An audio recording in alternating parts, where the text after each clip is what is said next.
அஸ்ஸலாமு அலைக்கும் ஃப்ரெண்ட்ஸ்.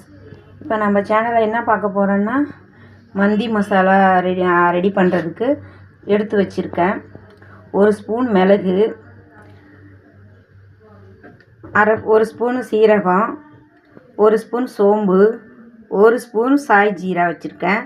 ஒரு சின்ன ஜாதி பத்திரி வச்சுருக்கேன், ஜாதிக்காய், ஜாதி பத்திரி, கல்பாசி ஒரு சின்னது, கருப்பு ஏலக்காய் ஒரு ஏலக்காய் வச்சுருக்கேன், கருப்பு ஏலக்காய் 5-6 இந்த ஏலக்காய் வச்சுருக்கேன், நார்மல் ஏலக்காய் 5 வரமிளகா வச்சுருக்கேன். இப்போது இந்த மசாலாவை நம்ம எப்படி ரெடி பண்ணுறதுன்னு உங்களுக்கு காமிக்கிறேன். இப்போது அடுப்பு பற்ற வச்சுக்கிறேன். அடுப்பு பற்ற வச்சு சட்டி அடுப்பில் வச்சிடுறேன். இப்போ சட்டி அடுப்பில் வச்சாச்சு. இப்போ ஃபஸ்ட்டு வரமிளகாயை போட்டுக்கலாம்.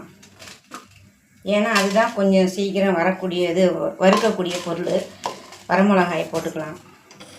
என்கிட்ட ட்ரை லெமன் இல்லை, அதனால் நானே 3 லெமனை உப்பும் போட்டு தண்ணியில் வேக போட்டு எடுத்து வச்சிருந்தேன். அது கொஞ்சம் நல்லா காஞ்சி வந்திருக்கு. அதுலேருந்து தான் நான் தோலை சீவி நான் இப்போது மந்தி மசாலாவுக்கு வச்சுருக்கேன். எலுமிச்சம்பழம் இப்போ ட்ரை லெமன் இருந்தால் தான் உடச்சி போட முடியும், என்கிட்ட இல்லை. உங்களுக்கு கிடச்சதுன்னா நீங்கள் வாங்கி அந்த மாதிரி யூஸ் பண்ணிக்கோங்க. இப்போது எடுத்து வச்சுருக்க ஜாதிக்காய், ஜாதி பத்திரி, கல்பாசி, கருப்பு ஏலக்காய், நார்மல் ஏலக்காய், 1 ஸ்பூனு மிளகு, 1 ஸ்பூன் சீரகம், 1 ஸ்பூன் சோம்பு, 1 ஸ்பூன் சாய் ஜீரா, இதையும் அதில் போட்டுக்கிறேன். அடுப்பை சிம்மில் வச்சுருக்கேன். முழு மல்லி என்கிட்ட முடிஞ்சிடுச்சு. அதனால் நான் சாம்பார் பொடியெல்லாம் திரிக்கிறதுக்கு அதை யூஸ் பண்ணிட்டேன். அது சளிச்சு எடுத்து வச்சுருந்தேன் நான் மல்லியை. அது அதில் கொஞ்சம் எடுத்து வச்சுருக்கேன் நான். அதை தான் இப்போ இதில் போட்டுக்க போகிறேன். முழு மல்லி போட்டு தான் அதை வறுக்கணும். முழு மல்லி இல்லை, அதனால் அதை போட்டு வறுத்துக்கிறேன். இப்போது லெமனை துருவி எடுத்து வச்சுருக்கேன். அந்த லெமன் ஸ்கின்னு தோலையும் போட்டுக்கிறேன். ஏன்னா இது ரொம்ப வரப்படக்கூடாது. அடுப்பை ஆஃப் பண்ணிடுறேன். அடுத்தது 1 ஸ்பூனு, அடுப்பு ஆஃப் பண்ணல, 1 ஸ்பூனு மல்லி திரிச்சது வச்சுருக்கேன், அதையும் போட்டுக்கிறேன். போட்டு ஒரு 2 கிண்டி அதை அடுப்பு ஆஃப் பண்ணிடுறேன். இப்போ இது சூடு ஆறின உடனே மிக்சியில் போட்டு பவுட்ரு பண்ணிக்கலாம். மந்தி மசாலா ரெடி இது பவுட்ரு பண்ணிட்டோம்னாக்கா மந்தி மசாலா ரெடி பண்ணது வச்சு கறியில் மட்டன் தான் இன்றைக்கி போட்டு நான் செய்ய போகிறேன். மட்டனில் போட்டு மிக்ஸ் பண்ணி செஞ்சிடலாம். வறுபட்டுடுச்சு. இப்போது 2 நிமிஷம் சூடு ஆறட்டும். இப்போது மசாலா சூடு ஆறிடுச்சு. இப்போது மிக்சியில் போட்டு இதை பவுட்ரு பண்ணிக்கலாம். பவுட்ரு பண்ணிவிட்டு காட்டுறேன் உங்களுக்கு.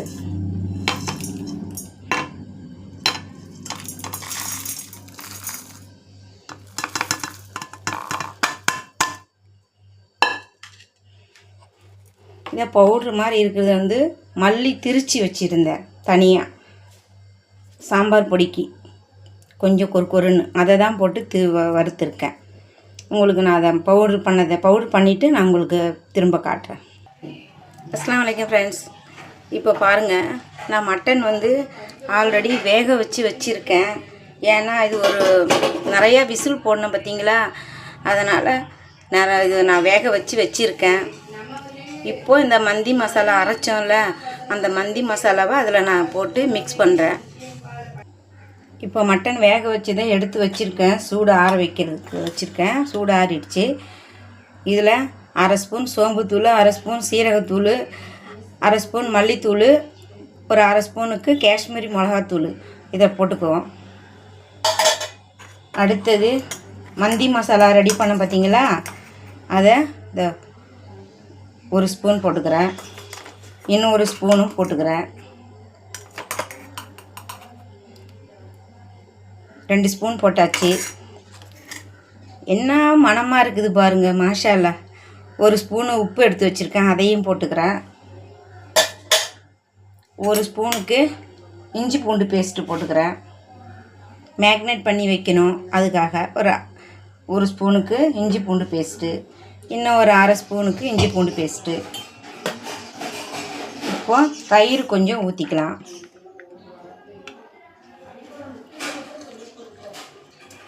தயிர் ஊற்றிக்கிட்டேன், ஒரு ஸ்பூன் தயிர் ஊற்றிருக்கேன்.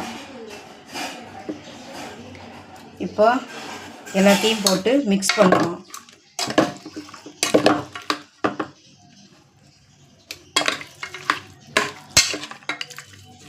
எல்லாத்தையும் போட்டு மிக்ஸ் பண்ணி வச்சு ஒரு 3/4 கிலோவுக்கு மட்டன் எடுத்திருக்கேன். அதை மிக்ஸ் பண்ணி ஒரு மணி நேரம் அப்படியே இருக்கட்டும். அதுக்கப்புறமா நம்ம சாப்பாடு ரெடி பண்ணிக்கலாம். சார் செம்மையாக இருக்குதுங்க வாசனை, மாஷா அல்லாஹ். இப்போ மிக்ஸ் பண்ணியாச்சு. அடுத்தது இப்போது இதுக்கு தேவையானது ஜாமானை ரெடி பண்ணிக்குவோம், சரிங்களா? ஒரு 2 நிமிஷம் கழிச்சு இப்போது நான் அடுப்பு பற்ற வச்சுக்கிறேன். மந்தி மசாலா போட்டு கறி நல்லா ஊறிடுச்சு நல்லா. அதில் இப்போது நம்ம அந்த மந்தி பிரியாணிக்கு போடுறதுக்கு வெங்காயம் வறுத்து எடுத்துக்கலாம். இப்போ அதுக்கு அடுப்பு சட்டி சூடேறிடுச்சா என்னன்னு பார்க்குறேன். சட்டி சூடேறிடுச்சு. இப்போ எண்ணெய் ஊற்றிக்கிறேன். நான் கொஞ்சம் எண்ணெய் ஊற்றிட்டேன். சூடு ஏறட்டும். சூடு ஏறினோடனே வெங்காயத்தை போட்டு நல்லா அதை கொஞ்சம் செவக்க வறுத்து எடுத்துருவோம். செவக்க வறுத்து எடுத்தால் தான் அதுக்கு மேலே போட முடியும். அப்போ தான் அது ஒரு டேஸ்ட்டு கொடுக்கும். இப்போ பெரிய வெங்காயம் வெட்டி வச்சுருக்கேன். இதை எண்ணெய் நல்லா காஞ்சிடுச்சு. இப்போ அதில் போட்டுக்கிறேன். போட்டு நல்லா அது சுருண்டு வரட்டும். நல்லா செவந்து நல்லா வரும். ரொம்பவும் கறிவிடக்கூடாது, கொஞ்சம்.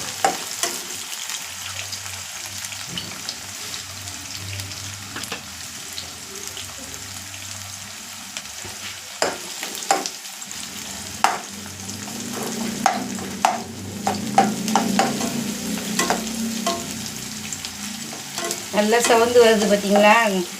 நல்லா சிவக்கணும். அது நல்லா கோல்டு கலருக்கு வரணும், நல்லா செவந்து. அப்போ தான் அதை எடுத்து பிரியாணிக்கு மேலே போடுறதுக்கு நல்லா இருக்கும்.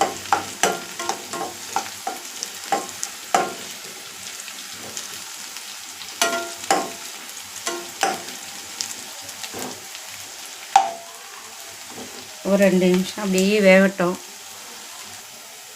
இப்போ நல்லா செவந்துடுச்சு பாருங்கள். இப்போ இதை எல்லாத்தையும் எடுத்துடுவோம்.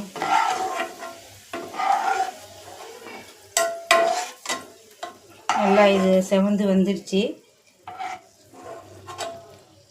அப்போ தான் அதில் போடுறதுக்கு நல்லா டேஸ்ட்டாக இருக்கும் இந்த சாப்பாடு.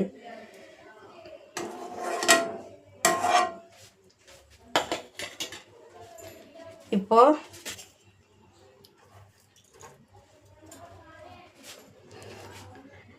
2 பட்டை துண்டு எடுத்து வச்சுருக்கேன். 5 கிராம்பு, 4 ஏலக்காய் வச்சுருக்கேன். அதை போட்டுப்போம்.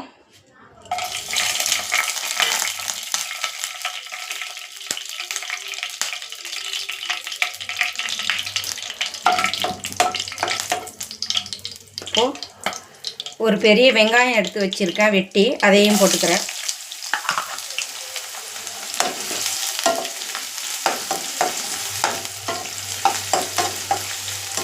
ஆல்ரெடி நான் மந்தி மசாலாலாம் போட்டு கறியை மேக்னேட் பண்ணி வச்சுருக்கேன். அதில் உப்பு மஞ்சத்தூள் போட்டு நான் அதை அவிச்சு வச்சதுனால மஞ்சத்தூள் போடலை. ஏன்னா நான் மசாலா போட்டு மேக்னேட் பண்ணி வைக்கிறேன்னு சொன்னப்போ உப்பு மஞ்சத்தூள் போடலையேன்னு எதுவும் சொல்லலைல்ல, அதுக்காக தான் இப்போ சொல்கிறேன். இப்போது ஒரு ஸ்பூன் இஞ்சி பூண்டு பேஸ்ட் எடுத்து வச்சுருக்கேன், அதையும் போட்டுக்கிறேன்.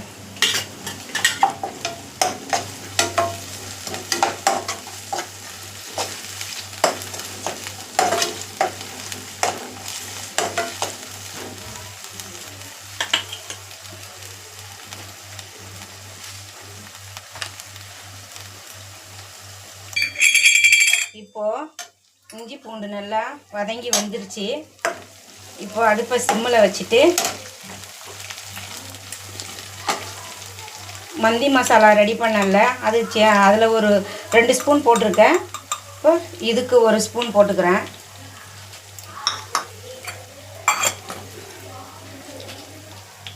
ஒரு 1/4 ஸ்பூனுக்கு மஞ்சத்தூள் போட்டுக்கிறேன். இப்போ நல்லா இதை வதக்கி விடுவோம். இப்போ நல்லா அது வதங்கி வந்துருச்சு. நல்லா மாஷால்லா என்ன மணமாக இருக்குது பாருங்கள், செம. இப்போ இதை தூக்கி இப்போது வதக்கின அந்த மசாலாவை இதில் கறியில் போட்டுக்கிறேன். மேக்னேட் பண்ண கறி அதை போட்டுக்கிறேன். அதில்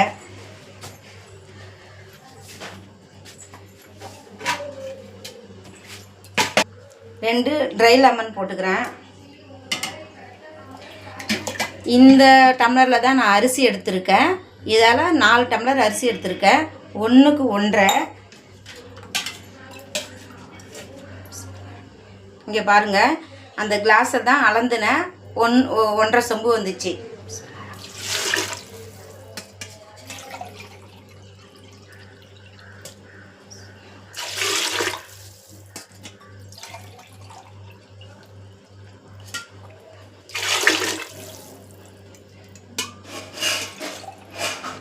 இன்னும் ஒரு 1/2 சொம்புக்கு தண்ணி ஊற்றிக்கிறேன். ஏன்னா ஆல்ரெடி அந்த மேக்னேட் பண்ணதில் தண்ணி இருக்குது, அதுக்காக தண்ணியை வந்து கம்மி பண்ணிட்டேன். இப்போ அரிசியை போட்டுக்கிறேன். 1/2 மணி நேரம் பாஸ்மதி அரிசி ஊற வச்சேன். இப்போ அந்த அரிசியை போட்டுக்கிறேன்.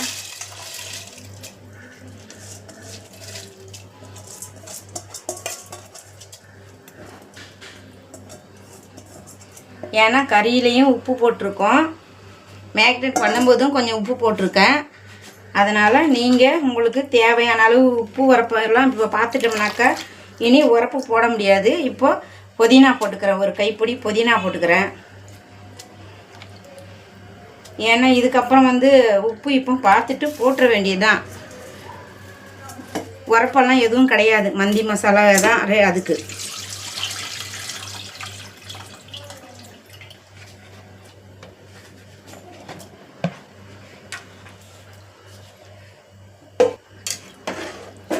இப்போது கிண்டி விட்டு உப்பு எல்லாம் எப்படி கரெக்டாக இருக்கான்னு பார்த்துக்கலாம். ஏன்னா திரும்ப போட முடியாது, இப்போமே போட்டுக்க வேண்டியதுதான்.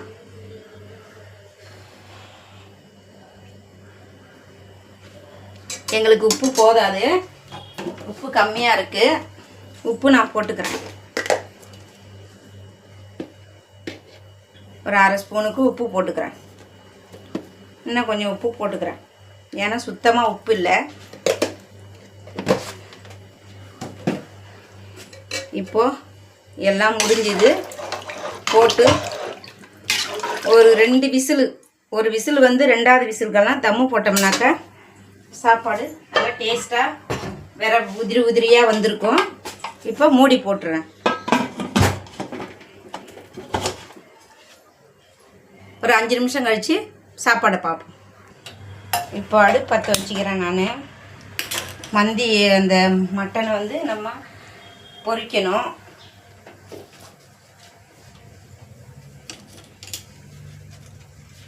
இப்போ கொஞ்சம் பட்டர் போட்டுக்கிறேன்.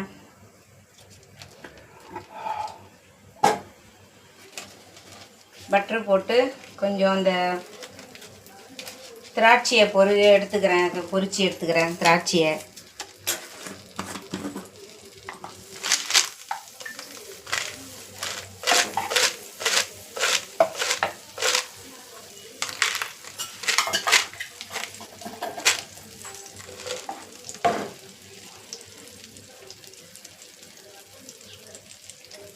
நல்லா பட்ரு மெல்ட் ஆகி வரட்டும். பட்ரு மெல்ட் ஆகி வந்த உடனே இப்போ இதில் திராட்சையை போட்டு பொரிச்சு எடுத்து வச்சுக்கலாம்.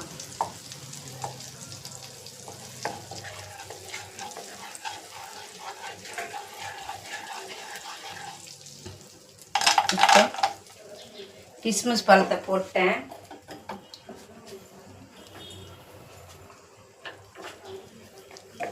கிஸ்மிஸ் பழம் நல்லா பொரிஞ்சு வரட்டும். பொரிஞ்சு வந்த உடனே அதை எடுத்துருவோம். மாஷாலா வீடே மணந்துக்கிட்டு இருக்குதுங்க அந்த மந்தி பிரியாணி. செமையாக இருக்குது.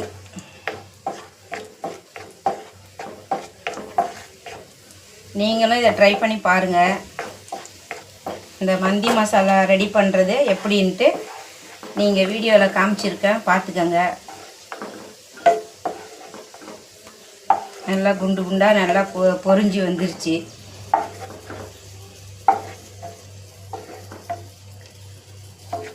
இப்போது திராட்சையெல்லாம் பொரிச்சு எடுத்தாச்சு. இப்போ இந்த கறியை இப்போ அதில் போட்டுக்கிறேன். நான்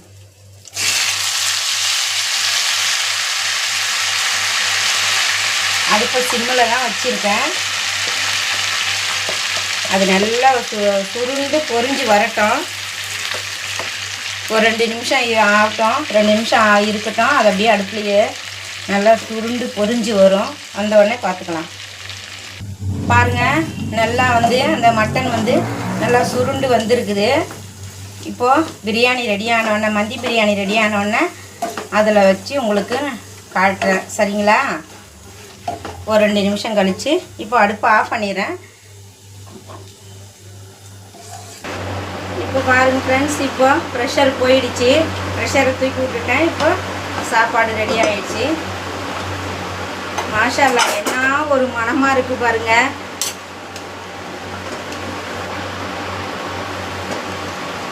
அப்படியே உதிரி உதிரியாக இருக்குது பாருங்கள் சாப்பாடு. செம்மங்க.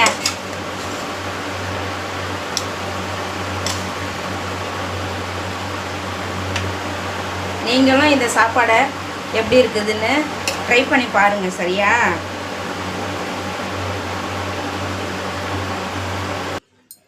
இப்போது இந்த பொரிச்ச வெங்காயத்தை அது மேலே தூவிக்கிறேன். அப்படியே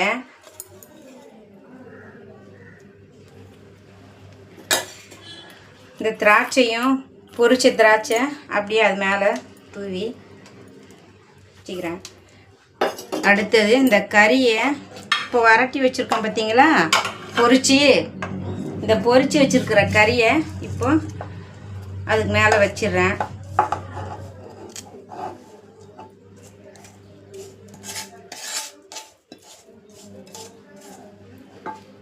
இப்போது எப்படி இருக்குது பாருங்கள்.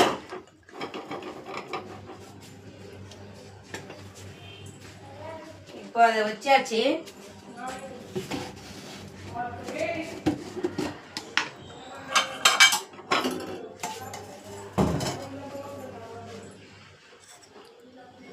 இப்போ இதில் ஒரு சுண்டு கறி வச்சுக்கிறேன். கொஞ்சம் போல் அப்படியே